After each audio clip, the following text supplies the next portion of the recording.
तारक मेहता का उल्टा चश्मा एक ऐसा कॉमेडी शो जिसे देख के रोते हुए भी हमेशा हंसने लगेंगे। लेकिन आप लोगों को तो पता ही है कि कुछ टाइम से शो की हालत ऐसी हो गई है कि वो चार कंधों पर बैठकर सोनी से ही बाहर हो जाएगा। एक ऐसा टाइम था दोस्तों जब हम इसके फनी मोमेंट्स को देख के, जेठालाल और दया के पंचेस को देख के हंस हंस के लोटपोट हुआ करते थे। लेकिन अब कहाँ गई वो रौनक, कहाँ गई वो हंसी। और ये सब इसलिए हो रहा है क्योंकि शो के एक्टर्स आए दिन नई नई कंट्रोवर्सीज में फंसते रहते हैं। कभी अंजलि जी, कभी तारक मेहता जी, तो कभी रोशन जी, यहाँ तक कि सोनू भी। आसिफ मोदी ने भी शो में इतने चेंजेस कर दिए है कि वो पुराना मजा तो आता ही नहीं है। अब आए दिन शो में ज्ञानवर्धक बातें देते देते मेकर्स ये तो भूल ही गए कि उन्हें हंसाना भी था लोगों को। इसलिए दोस्तों जो मजा पहले के एपिसोड्स में आता था वो तो अब आता ही नहीं है। तो आज मैं बताऊंगी आपको वो 10 चेंजेस, अगर मेकर्स इन पे फोकस कर ले तो शो वापस से सुपर डुपर हिट हो जाएगा। तो पहला चेंज करना चाहिए टप्पू सेना में। जी हाँ दोस्तों, 18 साल हो गए वही टप्पू सेना, वही स्टोरी लाइन, वही पंचेस। अरे भैया हम इतने बड़े हो गए, टप्पू सेना को भी तो बड़ा करो। अरे भैया मेकर्स को बताओ कैसा लगेगा अगर 23-24 साल का बच्चा मम्मी मम्मी लॉलीपॉप दिलाओ ना ऐसे करके बातें करने लगेगा। टप्पू सेना भी उसी एरा में अटकी हुई है। इन लोगों को शो में दिखाना चाहिए कि टप्पू सेना अब जॉब पे जाने लगी है, इनकी शादी हो रही है, लेकिन नहीं,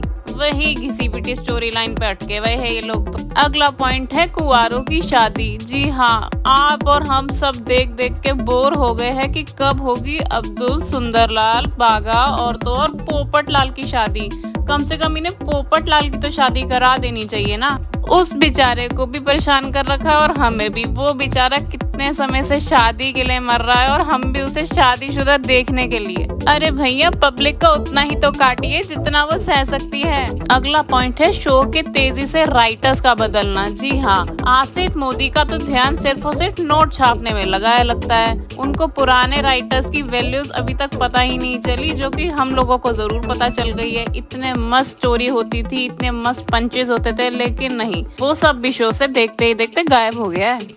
अगला पॉइंट है कलर इफेक्ट्स। आप लोगों ने भी देखा होगा कि पुराने एपिसोड्स कितने नेचुरल कलर्स के होते थे। जी हाँ, उसमें कोई ब्राइटनेस नहीं थी, कोई ओवरनेस नहीं थी, लेकिन अब के एपिसोड में देखिए इतना ब्राइट हो गया है। और साथ में इनके घर इतने लेविश स्टाइल के दिखा दी। महंगे घर, महंगा रहन सहन। अरे कोई इन लोगों को बताओ, हमें महंगी चीजों से नहीं, हमें हंसी मजाक से लेना देना है। और सबसे जरूरी चीज जो आपके एपिसोड में बिल्कुल ही मिसिंग है, जी हाँ, जेठालाल और बबीता जी के फ्लर्टिंग एपिसोड्स। इतना मजा आता था जब बबीता जी भी साथ में जेठा जी के फ्लर्ट करती थी और पूरी तरह बबीता जेठा को लाइन दिया करती थी। लेकिन वही है ना, मेकर्स को तो सिर्फ और सिर्फ वैल्यूज दिखानी है। अरे नहीं चाहिए हमें बाबा इतनी वैल्यूज। अगला पॉइंट है बबीता और अंजलि के बच्चे।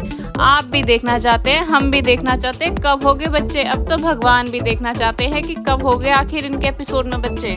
लेकिन मेकर है कि दिखाते ही नहीं, पता नहीं उन्हें इनसे क्या दुश्मनी है। अगला पॉइंट है एंग्री बापूजी। जी हाँ, लोगों को वही बापूजी पसंद थे जो कि हर समय जेठालाल की नाक में दम करके रखते थे और उसको डांटते रहते थे, उसकी पूरी तरह से सुताई करके रखते थे।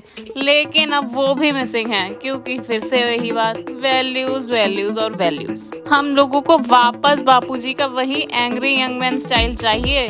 और सबसे मेजर और बड़ी गलती है दया का, जो कि शो की जान थी, उसका शो से ही गायब हो जाना। हाँ हाँ हाँ, हमें दया वापस चाहिए। दया शो की जान थी। दया की और जेठालाल की जोड़ी एक गजब की निराली जोड़ी थी, जिसे हम आज भी अभी भी देखना चाहते हैं। और साथ में अंजलि, तारक, टप्पू, सोढ़ी, रोशन, वापस से हमें वही कैरेक्टर्स चाहिए, तो होगा इस शो सुपर डुपर हिट। फिर वापस से वही पुरानी शो की रौनक वापस आ जाएगी, वही पंचेस, वही जोक्स। तो लिख दीजिए we love all episodes in the comment section and please do subscribe.